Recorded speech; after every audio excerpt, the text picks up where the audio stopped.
One of our big mantras here at Formula Botanica is that formulation can change your life.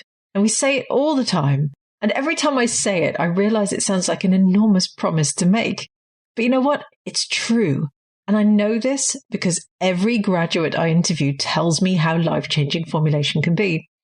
And it's funny, really, because most people don't even realize that they can formulate for themselves, let alone start a business selling those formulations or turn formulation into a career.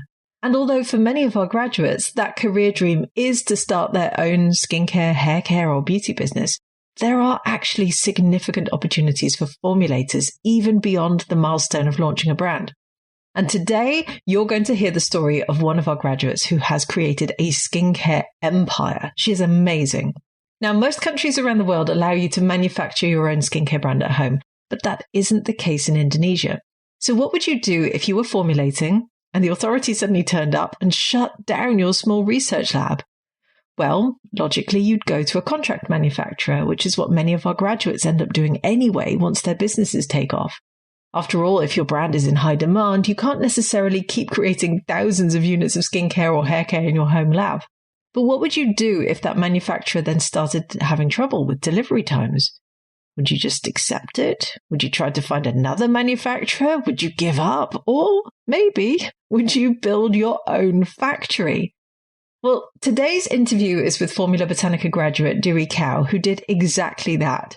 She had a challenge, saw an opportunity, and ended up building her own factory. This is amazing. You're going to be so inspired by her story because she is a true entrepreneur through and through and has been inspiring me for the last 8 years since I've known her. Settle in to listen to today's podcast episode so you can hear how Dewi has built her formulation career into a very significant business.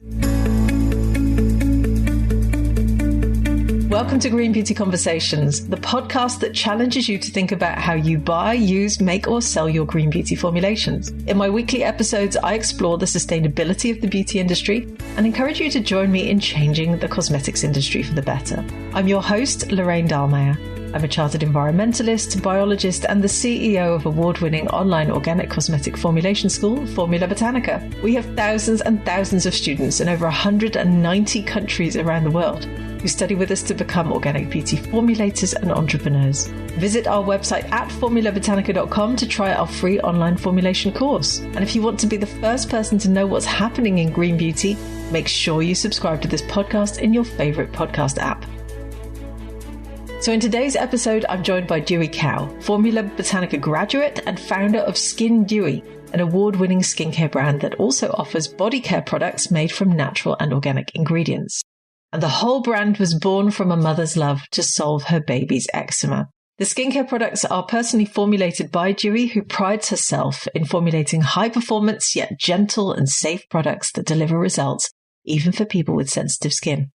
And on top of running this amazing skincare brand, since 2023, Dewi has even launched her own 1,000 square meter manufacturing facility, which will be the first manufacturing facility in Indonesia that focuses on natural and organic formulations. Hi, Dewi. How are you doing today? Hi, Lorraine. I'm doing great. How are you? I'm so pleased that you're here. I mean, we've known each other for years. I am just thrilled that you're on the podcast with me. This is so cool. So thank you. I am excited to be here. Thank you so much for inviting me to be here. Yes. So for our listeners, can you please start by introducing yourself and your business? Hi, everyone. My name is Dewi Kao, and I am the founder of Skin Dewi. I have a beauty brand. And I started the beauty brand because of Formula Botanica. And actually, you inspired the name, Lorraine. Do you remember that? I do, actually. I do. Do you want to tell us the story? Well, a few years back, I was thinking of, what should I name this brand? I was looking at something botanicals or something natural, something like a plant name or something like that. And then you said, why not use your name? It's Dewi. Everybody wants to have dewy skin. And I'm like, oh, it's not actually pronounced Dewi, but it works. I know. I remember you explaining that to me. You were like, it's more like Dewi. I'm not doing it justice at all. Sorry. Only the Indonesian pronounce it Dewi and everybody else pronounce it Dewi. So it works. That's fine. So you have your amazing brand. Tell us more about what you do and how long you've been doing it and everything else that you're doing at the moment. Yeah. So, well, maybe I should start from the beginning. A few years back, 2014, 2015, I forgot the year. I was facing a huge difficulty. I had my second daughter. She had eczema and I, wasn't sure what to do with her. And then one day I was in Germany and I saw all these organic products and all this, plant-based, I don't know what they are, but stuff, remedies basically that you can take on a daily basis. And I thought, wow, this is great. If plants can help to, like not cure, maybe like help you with normal conditions, why not the skin?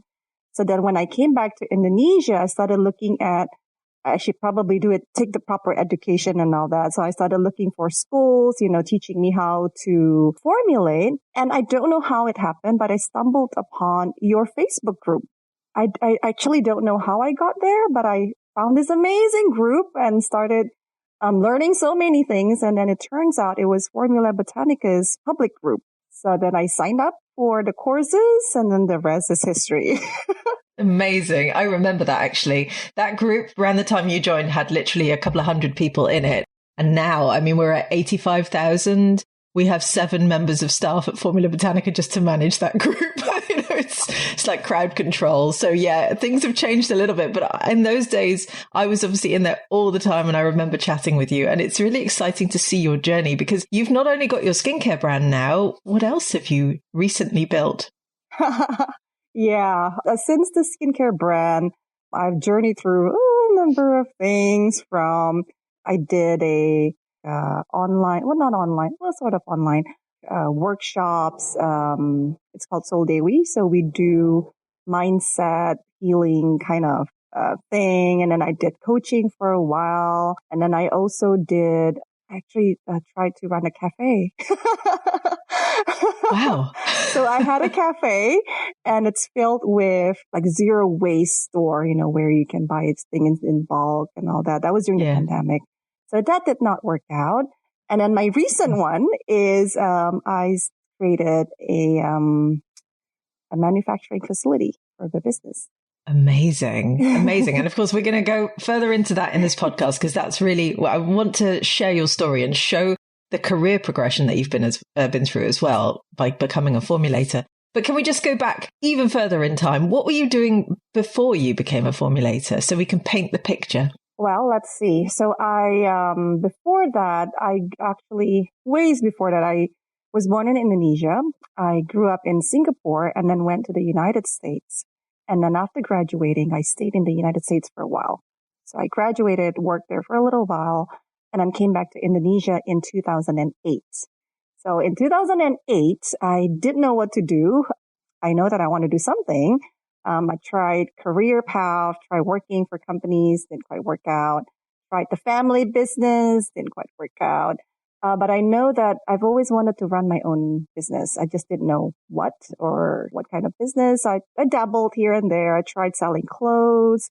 I tried selling bags. I tried a bunch of things.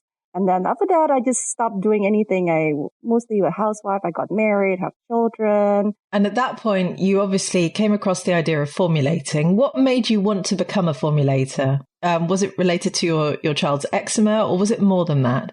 It was actually, at first, it's more of finding a solution for my daughter. So I wanted her, it was hard to find the proper skincare for her to use here in Indonesia. So I thought, okay, well, I should probably learn how to formulate so I can make something for her. And then through that process, though, I learned so many things. I learned more about the skin. I learned about how your life, your food, your diet, your emotional, like everything affects the skin, not just what you put on. But anyway, so I thought I should just start from while making changes in the diet. She has a lot of allergies and all that.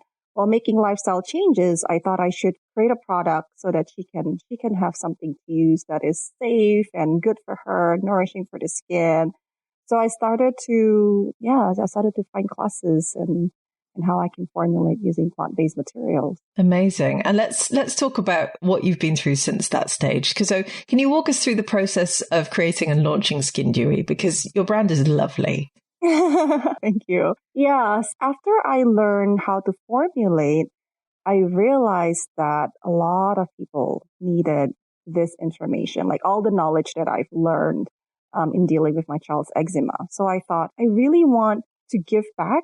Like I learned so much, I grew so much, and I have all this information. I should not keep it for myself, because I looked around and I saw my friends having babies with eczema. My parents' friends having grandchildren with eczema. I thought I should share this. And I believe in empowering, rather than just buying something and not really understanding why not educate yourself, and so you have more information and you can empower yourself. So then I started teaching people, sharing my knowledge, and I started conducting workshops. The idea is more of, again, it's to knowledge transfer, is to share, and not just like teaching people skincare, how to make your own skincare, but also like the mindset, the holistic, the lifestyle, the diet. It's all of those. What happened was in 2018, I believe, there were more and more people interested in the products, not the workshops. So I had some friends who said, I really don't have time to make my own products. So you just make this for me, make that for me. And I started creating like a bespoke products for friends and family, just close relatives. And then they love it so much, and their skin transformed so much. I have people with acne, and then it really turned out well. So their friends started asking, what are you using? Like, I want some of those.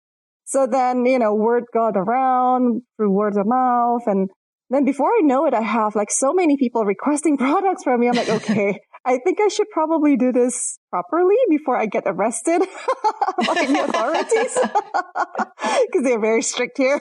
So I thought I should probably do it the right way. So that's when I started to look into manufacturing it, using GMP, better quality and all that. And then I found, at that time, actually, I thought, well, maybe I should make my own factory. So I started looking around, how do I even create a small factory? I mean, not something big, but something small, just so I could manufacture it, because it's very difficult to find a contract manufacturer here in Indonesia that deals with natural and organic skincare. The traditional ones, yes, there are plenty, but then organic, it's slightly more difficult because it's, different raw materials. They're not used to how it's formulated. So I have a lot of difficulty in that. And then I found this class, the ISO, I forgot the name, ISO class. And I thought, I should take this class because I need to learn how to be better at GMP, whatever.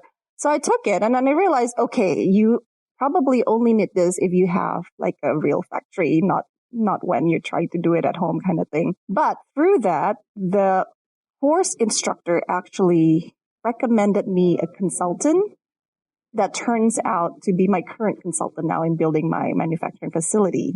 But this is like way years before that. So I met up with him, and he told me, okay, what do you have? So I have this brand, I have all these products. And he's like, you should really focus on marketing. You should not even be thinking about manufacturing, because that's like a whole other ball game. You should be focusing on branding, marketing, get your sales numbers up. Then, and only then, you can think about having your own manufacturing place. I thought, okay. So I told him, give me 2 years. I'll come back to you in 2 years. And did you? 2.5 years later. I love it. At that time, he thought, wow, this girl. She's driven, but you are. You're very driven. And that's what's got you to where you are today. And just for our listeners, I just want to provide some context. So in Indonesia, you're not allowed to manufacture your own skincare products at home. Indonesia is one of a handful of countries around the world where that is legally mandated. I think India is another one. But most countries, like here in the UK, in the US, in Canada, in Australia, where many of our listeners are, you would be able to manufacture from home. But obviously you had this massive hurdle to overcome, knowing that you couldn't just set up a mini lab in your own home. So you then decided to build your own contract manufacturing plant. Why did you do that rather than using one that already existed? I know you've already said there were some challenges with raw materials, but you were working with one for a little while, weren't you? Yeah. Well, several reasons. So the first one is we're not legally allowed to have our own lab unless it's in a GMP certified facility. So at one point, I think this is back in 2018, 2019, I forgot, I was inspected by the health authorities, and then they found a small little lab that I have, and I got into trouble because of it. So they shut down the lab. Yeah, it was very scary at that time. So they had like all the yellow police tape around it. Oh my God. And you probably had like shea butter and rose hydrosol, like it was some kind of toxic chemical facility. Oh my goodness. Talk about an overreaction. They're taken very seriously here. So I had to shut down it's a small little room to shut down everything, throw away all the raw materials there. And then they even make me throw away like all the equipments that I have. Like I have to completely shut it down. Oh no. I'm so sorry. That's awful to have to go through that. So then I started looking into, but I need my R&D space. I need a place that I can innovate and do all that.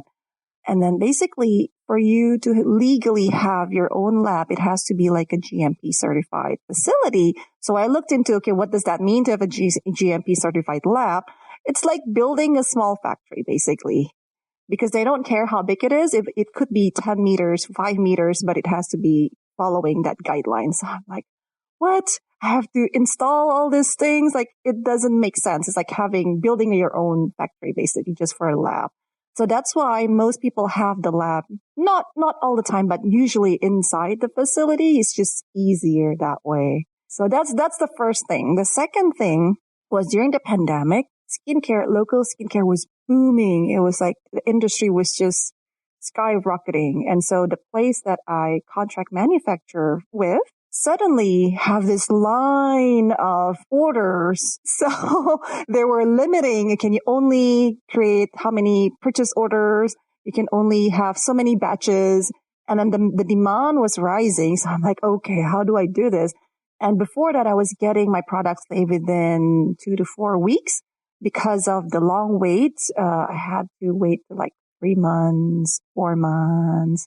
So I thought, okay, this is not working out. What if I need to scale up even more? And then they're full, and I have to wait more in line. Plus, it was difficult for me to innovate and create new products. And, so I thought I should really look into having this manufacturing facility. So that's what triggered and prompted the whole thing. And one thing you told me previously was that the contract manufacturer you were working with also couldn't work with natural and organics. It just wasn't something in their wheelhouse. So you had to buy the raw materials yourself and give them to the manufacturing plant, which just isn't the way things are normally done. No. That must have been a real headache for you as well. Not really, actually, because when I was starting out, taking classes and all that, it was hard for me to find raw materials. So I started buying them from all over the world and shipping it to Indonesia. And because of that, I need to create an import license so I can import all these raw materials legally.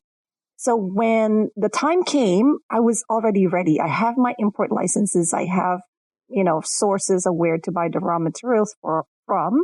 So it was not very difficult.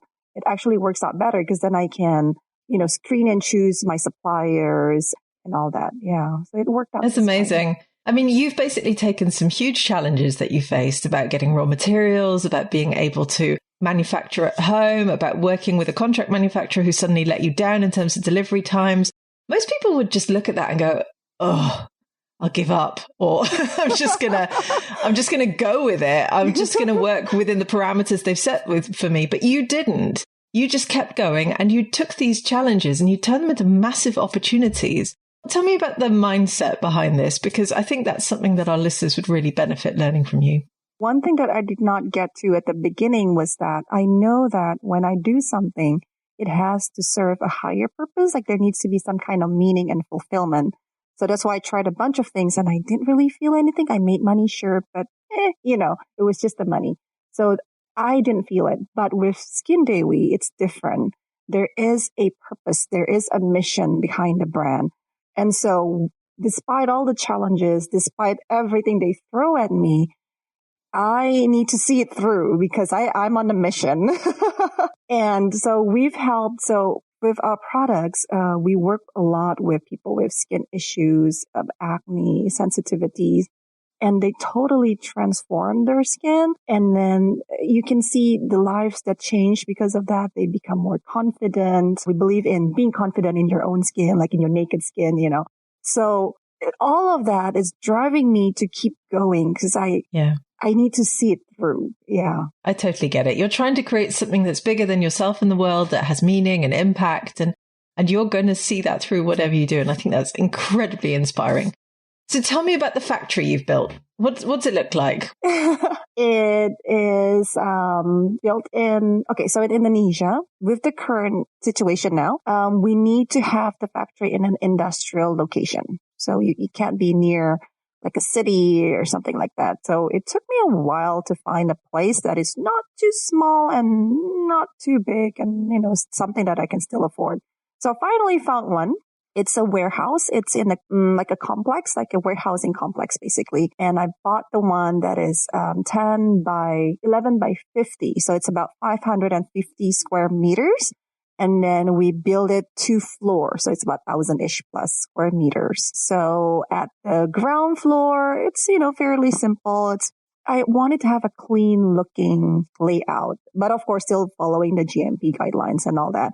So on the first floor, we have mostly like the storage area, and we also have a powder facility there. And then on the second floor is where we have all the liquid creams, paste and whatnot. So that's all on the second floor.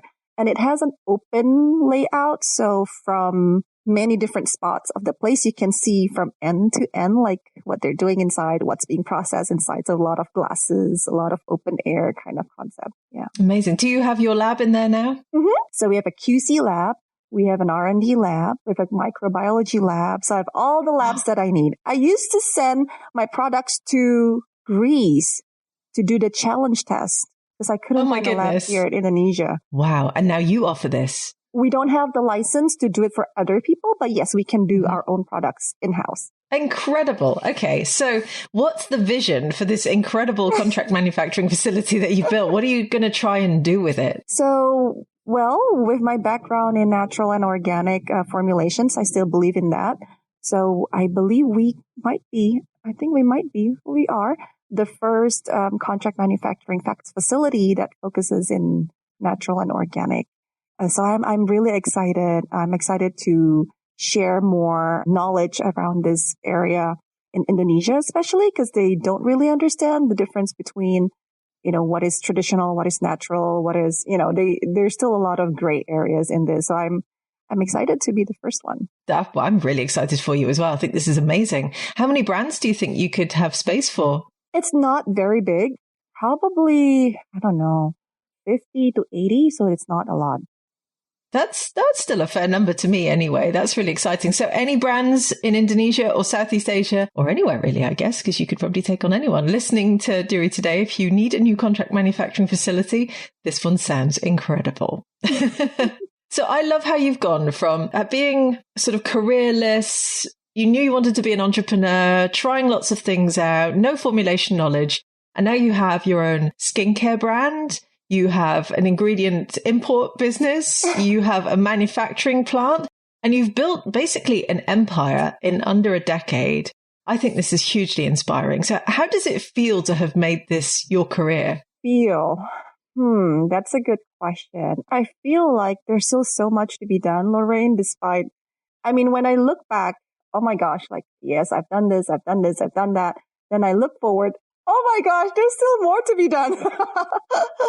But how do I feel? Happy on one hand, tired at sometimes, yeah, but also excited, I think, for what's to come. I think there's still so much more that I want to do. So I'm excited. Ooh. Tell us, what would you like to do?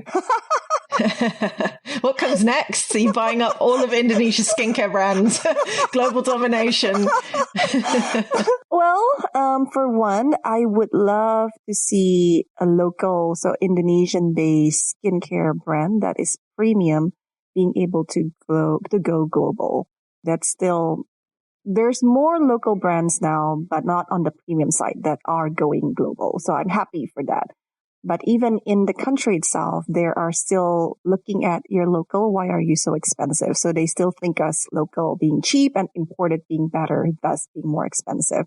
So yeah, so that's one, something that I would love to be able to go through, that mindset, that local can be premium as well. And we are equally, if not better than other imported brands, because we formulate for the climate here, for the people here. So that's one part of it. And then the second part is being able to have a premium brand from Indonesia that could go global. So that would be my more homework to come. That's very exciting and very inspiring. And actually, it's something I hear from a number of our graduates in lots of different countries around the world, because there is still this very Eurocentric viewpoint around what beauty should be, which is, of course, absolutely crazy and has no place in the modern beauty industry, in my opinion. So I love your mission. I love what you're doing. What advice would you have for someone who wants to turn formulation into a career like you have? Well, start from why you want to do it in the first place. Because when you found your why, that's the fuel you'll be needing when you come into all the obstacles, all the problems, all the difficulties, all the issues. You're going to need to come back to that and write it out big, in a big sheet of paper, bold, put it in a wall somewhere that you can see. Because there are so many times and moments when I just feel like, oh, I wish I could just give up. But then when I think about, no, I can't give up because I'm on a mission and I have to come back to my why. And it's so easy to get swayed, right? When you're facing all these challenges and difficulties. But having a clear sense of why, it's the first thing that really helped me to stay on course.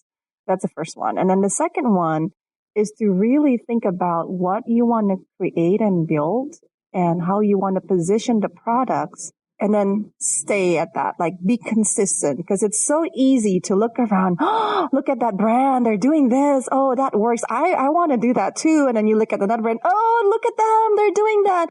And then before you know it, you kind of lost your identity, and then you start to lose your raving fans because they no longer know who you are. So that would be more difficult, I think, in staying and holding on to your course and staying true and authentic to your identity. That would be another advice I would give. And then the third one maybe is more on the financials. Like so many people thought that, oh, I want to create a business. It's going to take so much money and I don't have all this capital. There's no way. I don't think that's true as well. Jump first and then figure out the rest later, because somehow, some way it will just work out. Somehow. I don't know how, but somehow it just always does. So when I started the brand, I only started with maybe in USD, $1,500. So it's not a whole lot. And I used most of it to take Formula Botanica classes. Excellent. Well, I think that was a very good investment. I agree. But because of that, I was empowered with knowledge. I was empowered with a lot of things. And then I just built it upon that. Well, very good advice, Tiva. Thank you so much for sharing that. I think it really shows that you have your why in front of you all the time, which is why you just keep going, because you know that there's a bigger purpose, like you said, a higher purpose to what you're trying to achieve. And not being distracted by shiny object syndrome, I think, is another excellent piece of advice. And of course, yes, do enroll with Formula Botanica. That's lovely. Thank you for sharing your story. And thank you so much for coming on the podcast today. It has been so fun hanging out with you again. It's lovely to see you. Last time we saw each other in person must have been at least 4 years ago, pre-COVID. So I hope we get to see each other again soon at some kind of industry event. In the meantime, where can people find out more about you and your work? Where can they buy your skincare? And if they have a skincare brand that they need a contract manufacturer for, how can they get in touch? They can find us. Well, I have a website, www.skindewi.com, and we're on Instagram, Facebook, TikTok, LinkedIn. That's Skin Dewi, and my personal account, Dewi Kao. So if you want to look for contract manufacturing or anything else, you can find me in my Instagram, Dewi Kao. Amazing. We will link all of that in the show notes, and I have no doubt you'll have plenty of people reaching out to you. Thank you so much for joining me on the podcast today. Thank you, Lorraine. I would love to hear your thoughts on this episode. How would you have tackled some of the challenges that Dewey faced? Has her story inspired you to become a formulator? Tell me what you think. Leave us a comment on our social channels, as both the Formula Botanica team and I love hearing from you. And if you want to hear more about some of the topics we covered today, please do delve back into the podcast archives. Go and listen to episode 89, in which I interviewed Sarah Brown of Pi Skincare, who also runs a manufacturing plant, but just for her own business. That was actually one of our most popular episodes that year, and people still reference this interview a lot to me. So make sure you check it out. It was a great one. Or episode 91, in which I interviewed Sandra Velasquez of Nopalera, who, just like Dewey, also points out in her interview that the cosmetics industry is built upon this archaic Eurocentric view of beauty, and is also aiming, through her amazing brand Nopalera, for global change in beauty. There is a wealth of information in our old episodes, and I do encourage you to go back and listen to them. Thank you for joining Dewey and I for this latest episode of Green Beauty Conversations. I really hope you enjoyed it. And if you did, please do leave us a 5-star review so that other people can enjoy these conversations too. Make sure you subscribe to the podcast on Apple Podcasts or Spotify or whatever your favorite podcast app is, and stay tuned for the next episode. Follow Formula Botanica at Formula Botanica on Facebook, Instagram, YouTube, TikTok, Pinterest, Twitter, LinkedIn, we're everywhere.